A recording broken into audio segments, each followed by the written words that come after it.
If you have trouble coming to the floor on your hands and knees, then you'll want to do some of the plank options standing. And it's a great and safe way to make sure the back muscles are working, to firm up the spine while your limbs are in motion.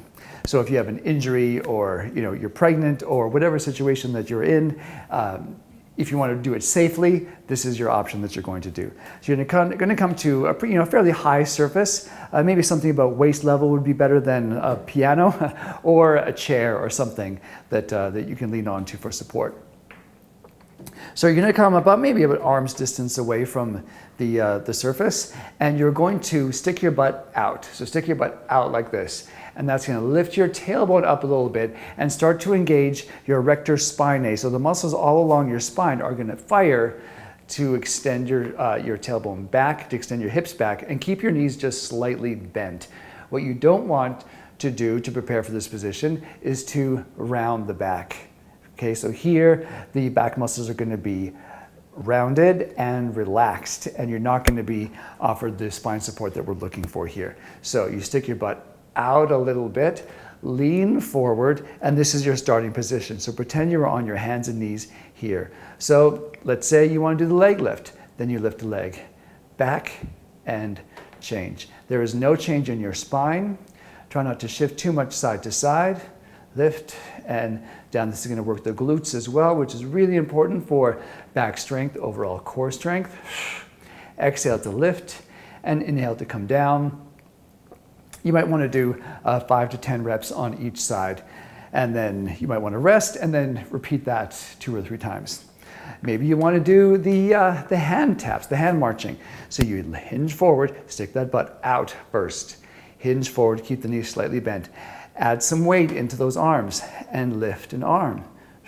Feel how the core has to work so that you don't shift side to side like this.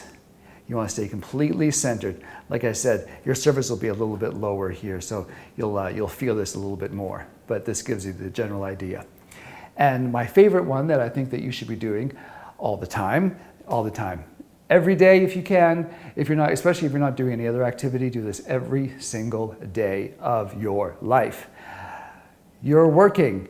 You're sitting all the time. You stand up, you repair your posture with this move.